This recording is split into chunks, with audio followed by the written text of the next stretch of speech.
올해 기준으로 처음으로 0.36%대 하락세를 기표를 하는 건데, 전반적으로 부동산 시장에서는 수요 위축발 안정세가 나타나고 있고, 이는 은행대출 규제가 적극적으로 수행된 결과라고 보여지고요. 내년 시장에 대해서 얘기를 요즘에 많이 하시는데, 지금 정부의 부동산 정책이 약간 갈팡질팡하는 것 같지만은 올림픽파크 포레원 입주하기 전에, 이게 내년 2월에 입주를 하게 되면은 내년 전에 은행대출 규제를 굉장히 강화를 해두고 대출 여력을 조금 보관하고 있다가 이제 대출을 내년에 해줄 그런 생각인 것 같습니다. 그래서 올해 대출 증가세가 높게 나오면 안 되니까 지금 미리 조이고 있는데, 그러다 보니 올파포 같은 그런 대단지 입주를 위해 가지고 올해 11월, 12월에 입주가 있는 다른 단지들이 다 좀 피해가 가는 그런 상황인 것 같아요.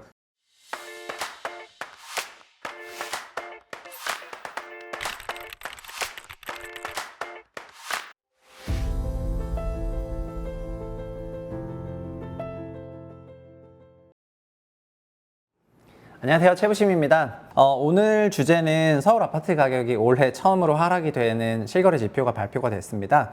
그 내용과 함께 또 트럼프 제2기가 예상이 되고 있기 때문에 그때 어떻게 될지에 대해서 짚어보도록 하겠습니다. 9월 실거래 지표가 발표가 됐는데요. 실거래 지표는 말 그대로 케이스&슐러 지수처럼 실거래 가격을 가지고 통계를 내서 발표를 하고 있습니다. 실거래 지표 말고 뭐가 있냐면은 KB에서도 발표를 하고 부동산원에서도 발표를 하고 있는 동향조사라는 게 있는데요. 동향조사는 전체적으로 호가를 많이 반영하다 보니까 실거래 대비해서는 다소간에 좀 자기적인 가격들이 많이 찍히게 되어 있습니다. 그래서 이 동향조사가 지난 정부 통계 조작기에 막 연루가 되기도 한 그런 내용이 되겠고요.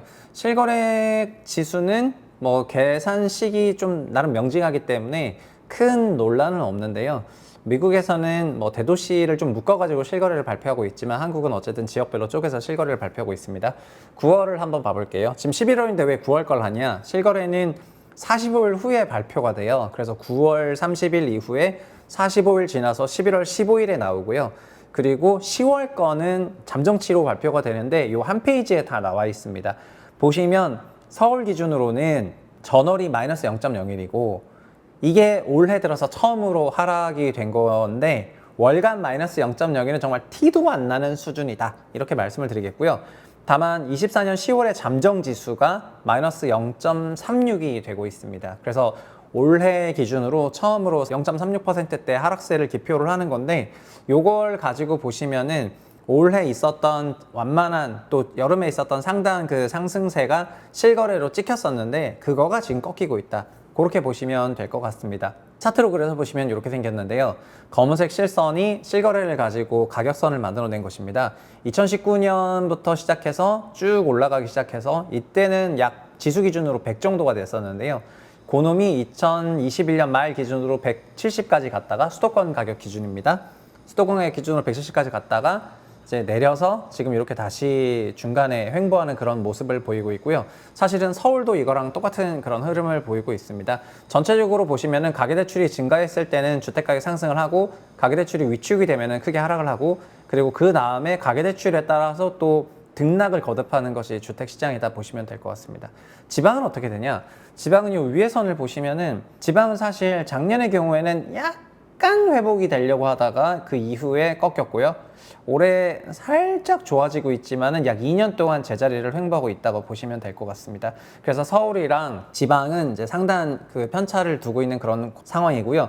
그리고 수도권을 서울이랑 경기로 쪼개서 보면 아래 차트인데요. 115, 120 레벨에서 190까지 갔다가 140까지 빠지고 다시 등락을 거듭하면서 조금 맞고 여기에 와 있습니다. 그래서 서울 현재 지수는 170인데 전성기가 190이었으니까 고점 비 10% 하락한 추세가 이어지고 있다가 지금 2달 전부터 좀 꺾여서 내려가고 있는 것이 보이고요. 이렇게 시장이 좀 안정세로 진입을 했습니다. 최근 들어서 대출은 월에 약 6조 원 정도 나오고 있는데, 이 정도는 시장을 과열로 이끌지는 못하는 그런 수준이라고 보시면 될 것 같고요. 시장이 이렇게 냉각세가 된 거는 7월 달에 대출이 너무 튀어서 8월 달에 그게 꺾이면서 대출 규제와 함께 나타난 모습입니다. 전반적으로 부동산 시장에서는 수요 위축발 안정세가 나타나고 있고, 이는 은행 대출 규제가 적극적으로 수행된 결과라고 보여지고요. 내년 시장에 대해서 얘기를 요즘에 많이 하시는데, 그리고 올해 전세가가 좀 올라가면서 매매가가 올라갔는데 그것도 금리가 선반영되면서 나타난 거거든요. 그래서 내년에는 대출 규제와 금리 방향성이 굉장히 중요하다, 이렇게 말씀드리겠습니다. 그리고 대출 추세를 좀 보면은 올해 8월에 대출이 크게 튀었고 감소했다가 10월에도 약간 올랐어요. 6.6조 원이나 증가를 했는데 시중은행 주담대는 큰 폭으로 감소했다 이렇게 말씀드리겠습니다. 좀 디테일하게 살펴보면은 10월에 6조 원대 증가를 했지만 공공금융이라고 하는 부분이 유지가 되고 있는 와중에 민간금융이 조금 위축세였습니다. 8월 달에 대출이 크게 늘어날 때는 민간금융이 크게 튀었었거든요. 그러니까 현재는 정부가 정책금융은 계속해서 월에 2, 3조씩 풀고 있는데 민간금융기관이 그의 수반에서 대출을 좀 늘릴 때는 시장 과열이 됐다가 지금처럼 월에 한 2조 원대로 다운시키면 또 시장이 냉각되고 이런 모습이 나타나고 있습니다. 그래서 정책금융 시대가 됐을 때 역설적으로 민간금융이 활성화되면 과열로 가는 거고 민간금융이 위축이 되면은 위축세로 간다 그렇게 말씀을 드리겠습니다. 최근에는 전세 대출과 전세 시장도 안 볼 수가 없는데 과거에는 전세 대출이 있을 때만 전세가 올랐는데 그리고 전세 대출이 마이너스로 갈 때는 전세가 큰 폭으로 하락을 했거든요.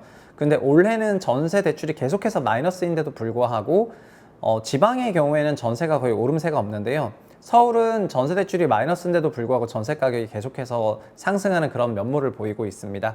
이거는 전세 대출이 아니라 시중 금리가 내려가면서 나타나는 그런 현상인데 여기다 만약에 전세 대출까지 막 플러스로 얹혀지게 된다면은 전세 가격에 높은 상승이 있을 수가 있기 때문에 최근 들어서는 은행 대출 규제가 아니라 전세 대출 규제, 즉 전대규를 등장시켰다 이런 얘기들이 나오고 있는 이유가 있습니다. 은행권의 전세 대출 규제는 연말까지 이어질 가능성이 높고요. 그리고 최근 들어서는 디임돌 대출까지 조금 줄이고 있거든요. 디임돌 대출을 줄이게 되면 이게 서민 대출인데 뭐 당장 4,800만 원 어디서 구하냐. 이런 입주 예정자들이 최근에 디임돌 대출 안 하겠다는 부분으로 인해 가지고 낭패를 겪는 경우가 굉장히 많이 생기는 것 같습니다.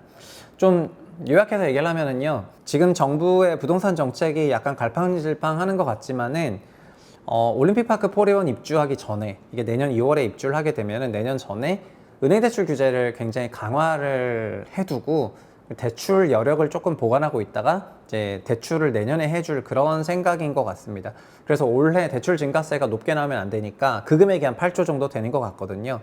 지금 미리 조이고 있는데 그러다 보니 올파포 같은 그런 대단지 입주를 위해 가지고 올해 11월, 12월에 입주가 있는 다른 단지들이 다 좀 피해가 가는 그런 상황인 것 같아요. 지금 정부는 돌이켜보면은 작년 1월에 둔촌주공 살리기 정책을 썼고 그게 이제 윤석열 정부의 부동산 정책의 코어이자 본질이고요. 결국 부동산 부양 정부이고 그리고 다른 데가 죽어도 둔주만은 살린다는 게 지금 대출 추세에도 나오거든요. 그래서 아마 둔주는 대출 해주네 만에하는 뉴스가 굉장히 많았지만은 내년 상반기에 대출 룸이 열리게 된다면은 뭐 올림픽파크 포리움부터 대출을 해주게 될 것이고 그걸 위해 가지고 지금 룸을 만들어 두는 거니까 다른 단지들이 피해를 받는 건데 여기서 디딤돌 대출 같은 그런 서민금융까지도 죽이면서 이 룸을 만들어내는 그런 모습을 보자면은 소위 저 같은 사람도 현타가 오는 거죠. 그러니까 이게 좀 적당히 해야 되는데 서민금융을 이렇게 누르면서까지 쪼이면서까지 그 룸을 만들어야 되고 이쪽에서 입주하는 사람들은 사람도 아니냐 막 이런 얘기가 나오는 거거든요. 그래서 이쯤 되면 진짜 현 정부의 용산에 있는 사람들 둔촌주공 얼마나 갖고 있는지 전 진짜 조사해야 된다 개인적으로 그런 생각이 납니다. 어쨌든 은행 대출 규제가 광범위하게 있는 기간에는 주택시장이 활성화되기 어렵고요. 9월부터 확실히 대출 규제 영향으로 실거래가 꺾였고 10월은 더 마이너스세가 나오고 있고 아마 11월, 12월도 이런 추세가 이어질 거라 생각하고요.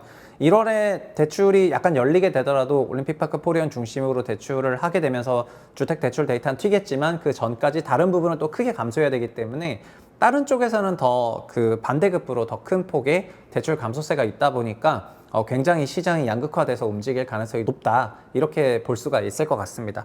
그리고 시중금리는 최근 들어서는 금리 인하 추세가 조금 시중금리 추세가 멈췄는데 미국에서 금리 인하에 대한 그런 속도론이 나오게 되면서 한국도 그런 영향을 조금 받는 것 같거든요. 그래서 올 7월까지가 어떻게 보면은 가장 거시적으로는 가장 좋은 그런 환경이었다고 볼 수가 있고요. 기준금리 내려갔고 금리 인하 속도가 엄청 빨랐고 대출도 굉장히 완화적으로 나왔었기 때문에 올 상반기가 가장 부동산적으로 봤을 때는 완화적인 환경이어서 시세도 그에 비례해서 나왔고 하반기부터는 조금 긴장해야 되는 상황이기 때문에 시장도 그렇게 위축세가 나타나게 된 건데 내년에도 이런 추세로 당분간은 이어질 것 같습니다. 그래서 부동산에 대해서 너무 조급하게 생각하실 필요 없다 이렇게 말씀드리겠습니다. 감사합니다.